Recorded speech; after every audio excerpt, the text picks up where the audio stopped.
नमस्कार दोस्तों, आज हम बात करेंगे टाइटैनिक के कुछ अनसुने फैक्ट्स के बारे में। टाइटैनिक का नाम सुनते ही हमारे मन में एक भयानक हादसे की तस्वीर उभर आती है, लेकिन इसके पीछे की कहानियां और भी गहरी और रोचक हैं। ये सी वॉयज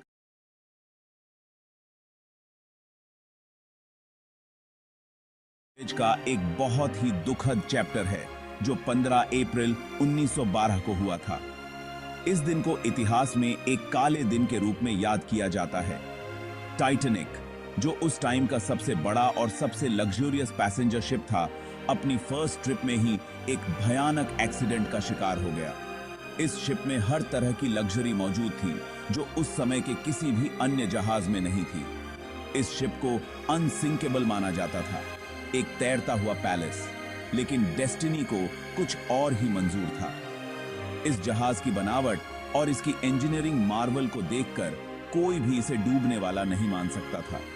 चलो इस सैड इंसिडेंट के पीछे छुपे कुछ अननोन फैक्ट्स के बारे में जानते हैं और देखते हैं कि कैसे एक ड्रीम जर्नी एक हॉरिबल नाइटमेयर में बदल गई। इस हादसे ने न केवल उन लोगों की जिंदगी बदल दी जो इसमें सवार थे, बल्कि पूरी दुनिया को हिलाकर रख दिया। क्या सचमुच टाइटैनिक बैड नसीब था? क्या इस ट्रेजेडी को टाला जा सकता था? इन क्वेश्चंस के आंसर्स जानने के लिए हमारे साथ बने रहिए। हम इस हादसे के पीछे की सच्चाई और इससे जुड़ी कहानियों को और गहराई से जानेंगे। टाइटैनिक उस जमाने की सबसे एडवांस्ड टेक्नोलॉजी से बनाया गया था। इसे बनाने में बेहतरीन इंजीनियरिंग और आधुनिक तकनीक का इस्तेमाल किया गया था, जो उस समय के लिए एक अद्वितीय उपलब्धि थी। इसे इंडिस्ट्रक्टिबल कहा जाता था। लोग इसे अनसिंकेबल शिप के नाम से जानते थे और यह विश्वास था कि यह किसी भी परिस्थिति में नहीं डूबेगा। इसके 16 वाटर टाइट कंपार्टमेंट्स थे जो इसे डूबने से बचाने के लिए डिजाइन किए गए थे। ये कंपार्टमेंट्स एक दूसरे से अलग थे ताकि अगर एक कंपार्टमेंट में पानी भर जाए तो बाकी कंपार्टमेंट्स सुरक्षित रहें। अगर 4 कंपार्टमेंट्स पानी से भर भी जाते तब भी शिप तैरता रह सकता था। यह डिजाइन इस तरह से किया गया था कि शिप को मैक्सिमम सेफ्टी मिल सके। यह इंजीनियरिंग का एक कमाल था, एक अजेय फोर्ट्रेस। टाइटैनिक का स्ट्रक्चर इतना मजबूत था कि इसे समुद्र की किसी भी चुनौती का सामना करने के लिए तैयार किया गया था, लेकिन किस्मत को कुछ और ही मंजूर था। 14 अप्रैल 1912 की रात टाइटैनिक एक विशाल आइसबर्ग से टकरा गया। आइसबर्ग से टकराने पर लगभग 6 कंपार्टमेंट्स डैमेज हो गए। यह टक्कर इतनी जोरदार थी कि शिप के हल में बड़ा छेद हो गया। यह डैमेज टाइटैनिक के लिए जानलेवा साबित हुई। पानी तेजी से अंदर घुसने लगा और शिप धीरे धीरे डूबने लगा। शिप के डिजाइनर्स ने कभी सोचा भी नहीं होगा कि इतनी बड़ी डिजास्टर हो सकती है। उन्होंने हर संभव सुरक्षा उपाय किए थे, लेकिन नेचर के सामने वे भी असहाय थे। ये एक दर्दनाक लेसन था कि इंसान की बनाई कोई भी चीज नेचर के गुस्से से पूरी तरह सेफ नहीं है। चाहे कितनी भी एडवांस टेक्नोलॉजी क्यों न हो, प्रकृति के सामने सब कुछ बौना है। क्या टाइटैनिक की सेफ्टी सिस्टम वाकई में इनफ थी? क्या और कुछ किया जा सकता था जिससे इस डिजास्टर को टाला जा सके, या फिर कहीं कोई कमी रह गई थी? क्या डिजाइनर्स ने कुछ ओवरलुक किया था? इस क्वेश्चन का आंसर शायद हम कभी ना जान पाएं। टाइटैनिक की कहानी एक रिमाइंडर है कि हमें हमेशा प्रिपेयर्ड रहना चाहिए, क्योंकि नेचर कभी भी हमें सरप्राइज कर सकती है। टाइटैनिक पर सभी पैसेंजर्स और क्रू मेंबर्स के लिए इनफ लाइफ बोट्स नहीं थी। ये एक बहुत बड़ी चूक थी जो बाद में एक भयानक त्रासदी का कारण बनी।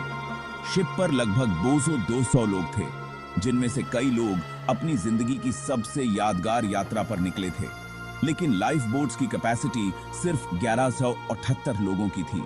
इसका मतलब था कि आधे से ज्यादा लोग बच नहीं सकते थे। ये एक भयानक ब्लंडर था जिसे समय रहते सुधारा जा सकता था, जिसकी कीमत हजारों लोगों की जान से चुकानी पड़ी। ये एक ऐसी गलती थी जो इतिहास में हमेशा याद रखी जाएगी। उस टाइम के रूल्स के हिसाब से लाइफ बोट्स की नंबर शिप के साइज पर डिपेंड करती थी, न कि उस पर सवार लोगों की नंबर पर। ये नियम आज के समय में अजीब लग सकते हैं, लेकिन उस समय ये सामान्य थे।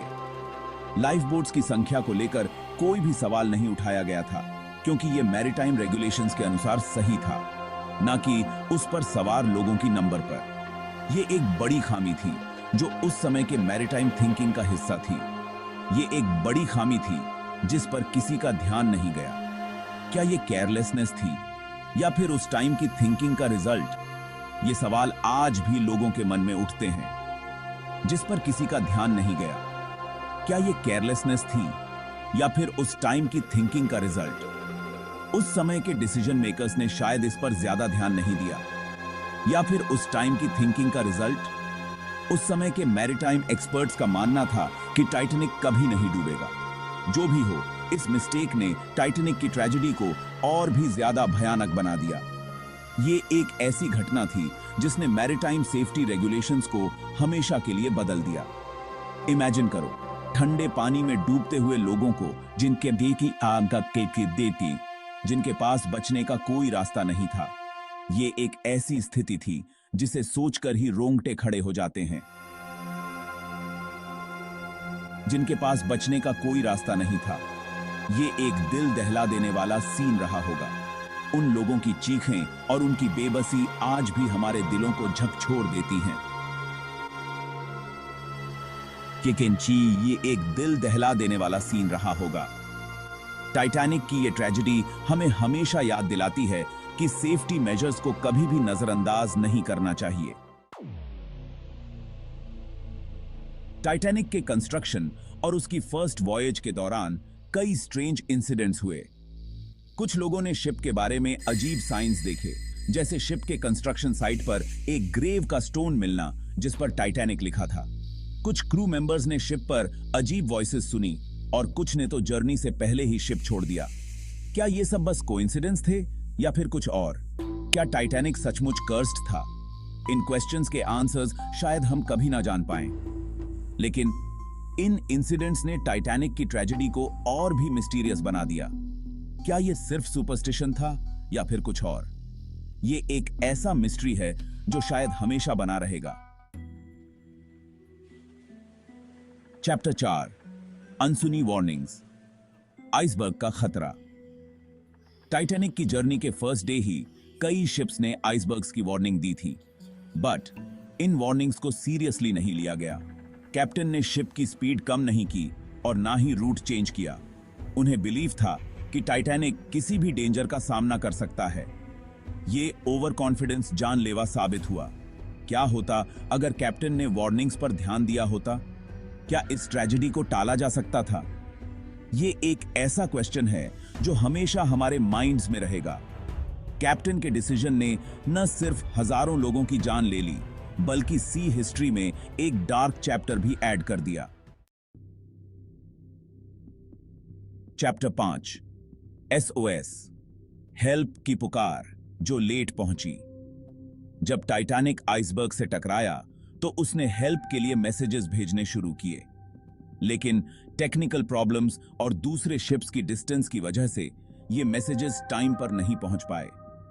जब तक हेल्प पहुंची तब तक बहुत लेट हो चुकी थी। टाइटैनिक सी में डूब चुका था। क्या होता अगर मैसेजेस टाइम पर पहुंच जाते? क्या ज्यादा लोगों को बचाया जा सकता था? ये एक ऐसा क्वेश्चन है जो हमेशा हमारे हार्ट्स को हर्ट करता रहेगा। टेक्नोलॉजी की लिमिटेशंस ने इस ट्रेजेडी को और भी ज्यादा भयानक बना दिया। चैप्टर 6, कोल्ड वाटर का हैवक। मौत की ठंडी बाहें। अटलांटिक ओशन का ठंडा पानी टाइटैनिक के पैसेंजर्स के लिए डेथ ट्रैप बन गया। जो लोग शिप से जंप कर गए वो कुछ ही मिनट्स में ठंड से अनकॉन्शियस हो गए और ड्राउन हो गए। पानी का टेम्परेचर फ्रीजिंग पॉइंट से बस थोड़ा सा ज्यादा था। इस ठंड में ज्यादा देर कोई भी सरवाइव नहीं कर सकता था। ये एक दर्दनाक डेथ थी। इमेजिन करो उन लोगों की हेल्पलेसनेस जो ठंड से कांपते हुए डेथ के मुंह में चले गए। ये एक ऐसा सीन है जिसे वर्ड्स में डिस्क्राइब नहीं किया जा सकता। Chapter 7, lost treasure.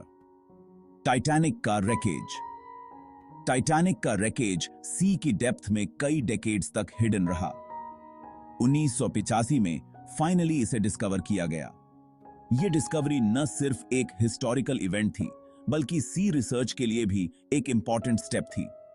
रैकेज की पोजीशन ने टाइटैनिक के सिंकिंग के तरीके के बारे में न्यू इंफॉर्मेशन दी। ये एक टाइम कैप्सूल की तरह था, जिसने हमें उस सैड नाइट की एक ग्लिम्स दिखाई। रैकेज से मिली चीजें उस टाइम के लाइफ और कल्चर के बारे में भी बहुत कुछ बताती हैं। चैप्टर 8, सी सेफ्टी, टाइटैनिक की लेगेसी। टाइटैनिक की ट्रेजेडी ने सी ट्रैवल के रूल्स में मेजर चेंजेस लाए। न्यू लॉज के अंडर सभी शिप्स के लिए इनफ लाइफ बोट्स रखना कंपलसरी कर दिया गया। इसके बिसाइड्स सी कम्युनिकेशन सिस्टम को भी बेटर बनाया गया, ताकि इमरजेंसी में हेल्प क्विकली पहुंच सके। टाइटैनिक की ट्रेजेडी ने हमें यह सिखाया कि सेफ्टी से कोई कॉम्प्रोमाइज नहीं किया जा सकता। ये एक ऐसा लेसन है जो आज भी रेलेवेंट है। ऑल्दो इस ट्रेजेडी में हजारों लोगों की जान गई, लेकिन इससे मिली सीख ने फ्यूचर में कई जानें बचाई हैं। टाइटैनिक की स्टोरी एक वार्निंग है। यह हमें रिमाइंड कराती है कि इवन दो हम टेक्नोलॉजी में हाउ मच भी एडवांस्ड हो गो, सेफ्टी इंपॉर्टेंट स्टे शुड। इंसान का ओवर कॉन्फिडेंस समटाइम्स उसके लिए डेंजरस प्रूवन हो कनेस।